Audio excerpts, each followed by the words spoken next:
तो जय हिंद आप सभी को, जय श्री राधे राधे।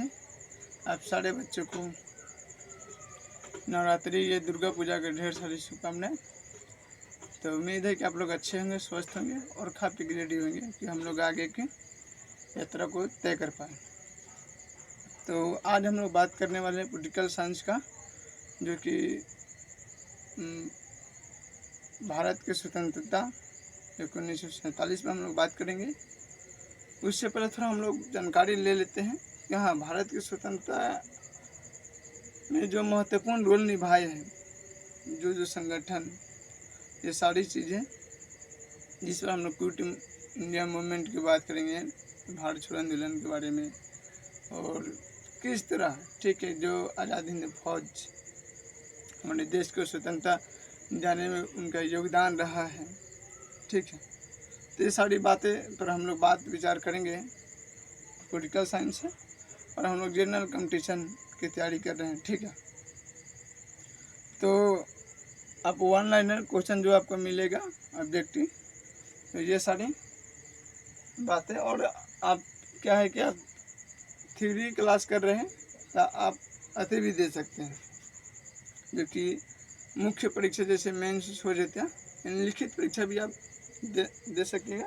इस तरह से हम लोग आपको यहाँ पे लिख देते, जितना भी क्लास हम आप लोगों को प्रोवाइड करवाते हैं सब इसी बेस पे करवाते हैं। ठीक है, तो हम लोग थोड़ा बात कर लेते हैं कि हमारे देश में जो महत्वपूर्ण रोल निभाया गया है, जो कि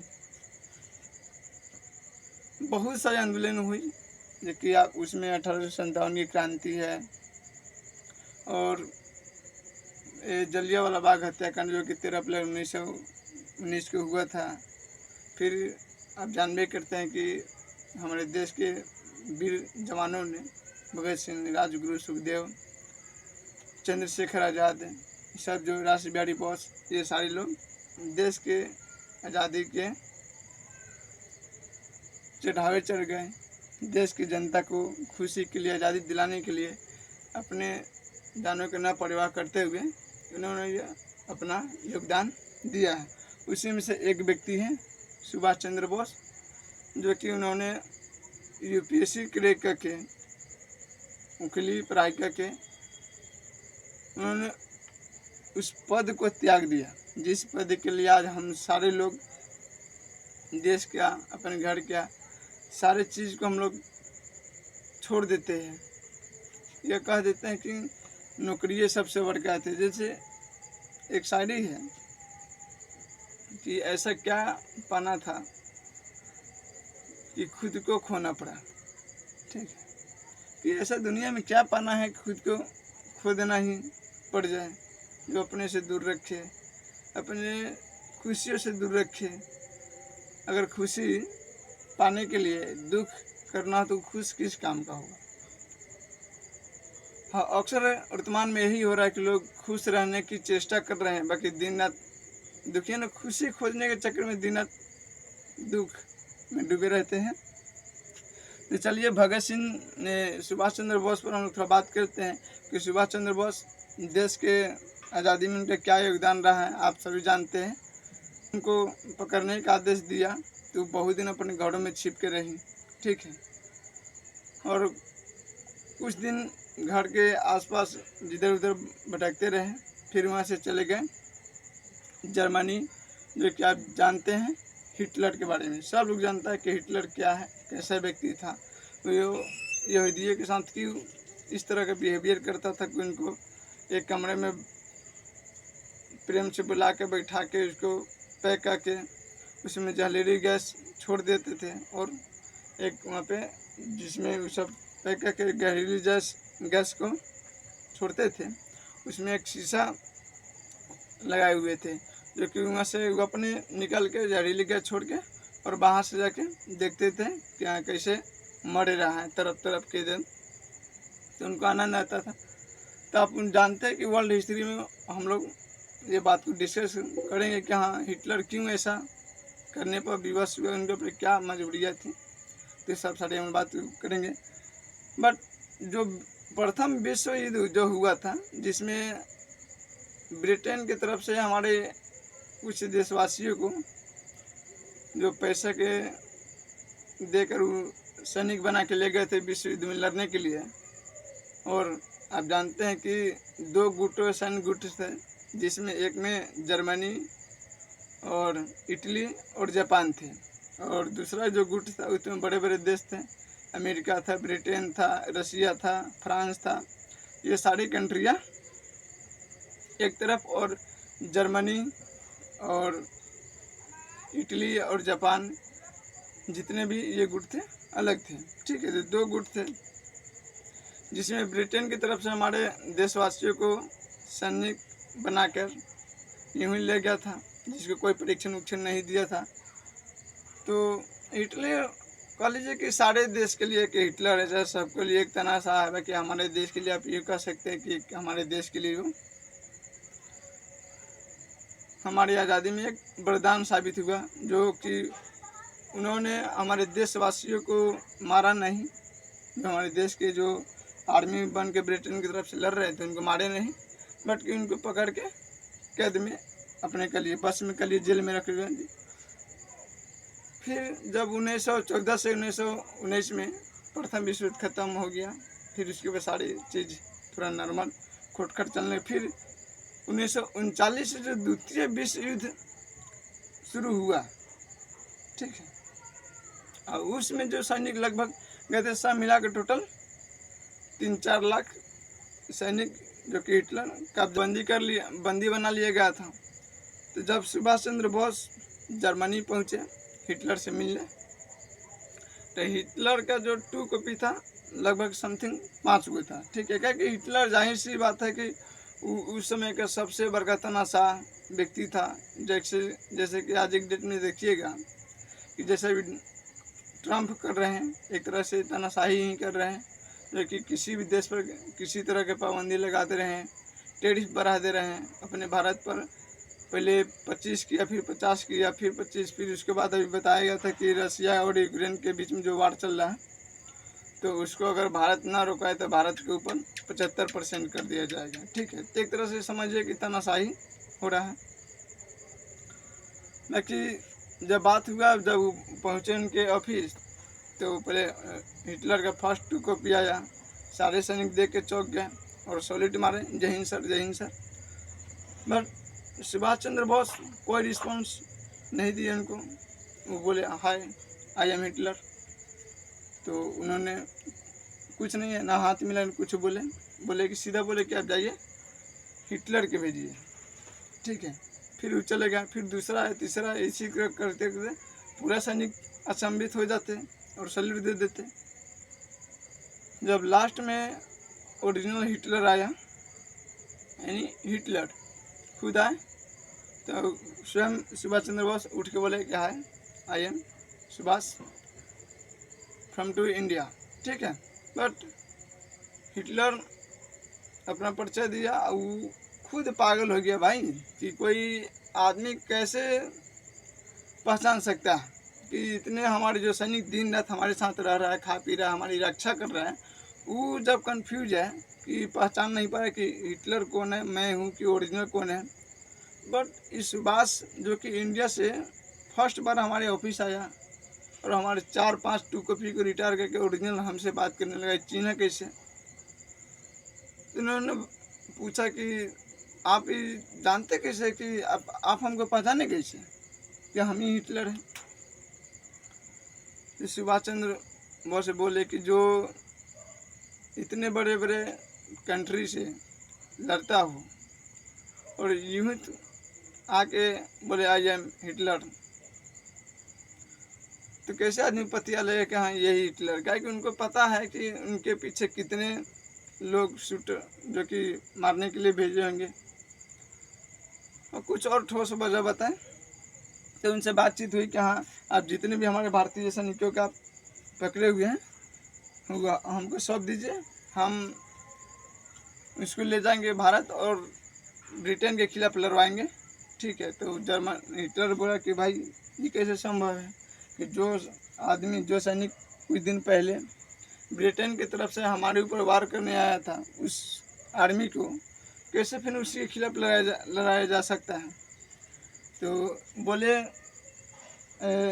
सुभाष चंद्र बोस कि आप इस चीज़ का थोड़ा सा भी टेंशन मत लीजिए, वो जिम्मा हम लेते हैं और हम ब्रिटेन इस आर्मी की तैयारी करेंगे और फिर ब्रिटेन के खिलाफ इसको लड़ाएंगे। ठीक है, हिटलर ने बात मान ली और इनको सौंप दिए। ठीक है, तो कहा कि हिटलर बोले कि ऐसे नहीं लड़ सकते हैं, ये कोई आर्मी नहीं है, ये सब आम जनते हैं। क्या कि इनकी किसी प्रकार का हथियार चलाने का भी उतना हुनर नहीं है प्रॉपर, न इनको ट्रेनिंग दिया गया है न कुछ। तो जर्मनी हिटलर बोला कि पहले यहाँ पे आप ट्रेनिंग दे दीजिए, फिर यहाँ से जो आधुनिक हथियार उस समय के लिए थे उसके साथ इनको यहाँ से रवाना किया जाएगा। फिर यहाँ से जापान से यहाँ, तो फिर 3.5 लाख 4 लाख भारतीय को यहाँ का ट्रेनिंग मिला प्रॉपर, कैसे मरना चलाना कूदन जैसे कि आज चलता है। फिर वहाँ से ट्रांसफ़र किया गया और वहाँ से आए जापान, फिर जापान में भी इनको ट्रेनिंग मिला गया और सब लोग ट्रेनिंग दे के तब वर्तमान में म्यांमार आए। ठीक है, म्यांमार की राजधानी रंगून है, वर्तमान में अभी नपीता है, पहले रंगून थी। ठीक है, तो वहाँ आए तो देश के सबसे पहले जब उड़ाजी कैसे कोई बंदक हो, आप पैसा दे के आप अपनी तरफ सेना बनाए रखे हैं और उसको एक बार एक कहिएगा कि आप किसी को एक बार ये कहिएगा कि देश के साथ खड़ा होकर लड़िए तो कोई थोड़ी लड़ेगा। तो उन्होंने उत्साह भरा कुछ वाक्य उनके सामने बोले। ठीक है, जिसको आपको हम बता दे रहे हैं। ठीक है, कि कितना मस्त आप फर्स्ट बार हम पढ़े और सुने इसको तो पूरा हमारे जो शरीर का रूह पूरा काँप गया। आप भी शायद सुनिएगा तो आपको भी पूरा रूह काँप जाएगा। वह खून कहो किस मतलब का जिसमें उबाल का नाम नहीं, वह खून कहो किस मतलब का जो आ सके देश का काम नहीं, वह खून कहो मतलब का जिसमें जीवन रवानी हो, जो परवश होकर बहती है वो खून नहीं पानी हो। उस दिन लोगों ने सही सही खूनों की कीमत पहचानी, जिस दिन बर्मा में सुभाष ने मांगी उनसे कुर्बानी थी। बोले स्वतंत्रता के खातिर तुम्हें बलिदान तुम्हें करना होगा, बहुत जीत चुके इस जग में लेकिन आगे तुम्हें मरना होगा। आज़ादी के चरणों में जो जयमाल चढ़ाई जाएगी, सुनो तुम्हारे शीशों के फूलों से गूंथी जाएगी। स्वतंत्रता के संग्राम कहीं पैसों पे खेला जाता है, ये शीश कटाने का सौदा नंगे सर झेला जाता है। अजान बाहु ऊंची आवाज बोले तुम मुझे रक्त देना, बदले में भारत की आज़ादी मुझसे लेना। हो गई सभा में उथल पुथल, सीने में दिल न समाते थे, इनकलाब के नारे कोसों दूर सुनाते थे। बोले सुभाष वह आ गया जिसमें हिंदुस्तानी खून बहता हो, वह आ गया जो खुद को हिंदुस्तानी कहता हो, वह आ गया जो इस पर हस्ताक्षर करता हो, मैं कफन बढ़ाता हूँ, वह आ गया जो इसे हंस कर लेता हो। सारी जनता हुंकार उठी, हम आते हैं हम आते हैं, माता के चरणों में अपना रक्त बहाते हैं। साहस से भरे युवक उस दिन बढ़ते ही जाते थे, चाकू छुरी कटार से अपना रक्त बहाते, फिर रक्त क्याही में वो अपना कलम डुबाते और आज़ादी के फरमाने पर हस्ताक्षर करते जाते थे। उस दिन देखा तारों ने हिंदुस्तानी विश्वास नया, जब लिखा भारत के रणवीरों ने इतिहास नया, इतिहास नया। तो ये थी सुभाष चंद्र बोस की, जो कि अपने सैनिकों को प्रोत्साहन देने की, जो कि उन्होंने बहुत बेहतरीन तरीक़ा से वो अपने सेना को प्रोत्साहन किया और सारे लोगों सैनिकों में साफ मार काट धार एकदम उजाड़ के फेंक देंगे, हव कर देंगे, साफ एकदम आग में जैसे समझ लीजिए पेट्रोल में माचिस बार दिया गया हो, इस तरह के पूरा सेना में एकदम बल आ गया। हिटलर देखा कि बाप रे बाप, कौन है जी।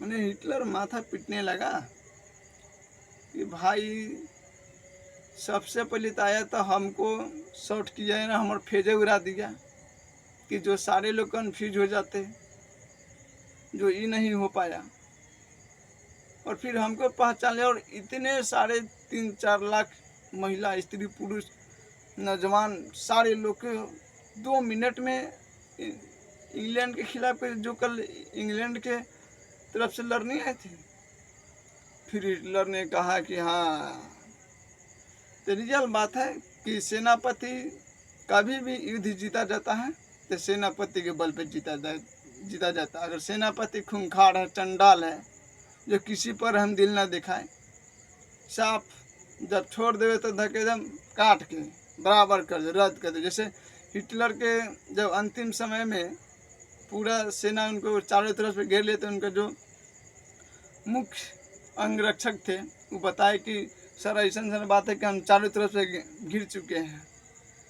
वो अपने सैनिक ने बताए तो वो बोले कि कोई बात नहीं है, भले ही मौत चारों तरफ हो, जिधर चाहे उधर गोली चल, दुश्मन नहीं मरेगा, यानी दुश्मन ही मरेगा, जिधर मन के उधर गोली चलाइए।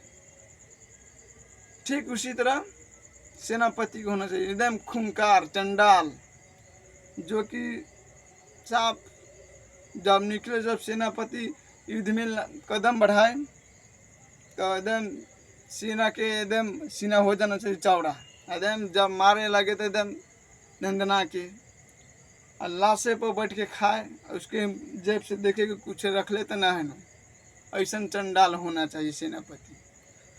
तो जय हिंद।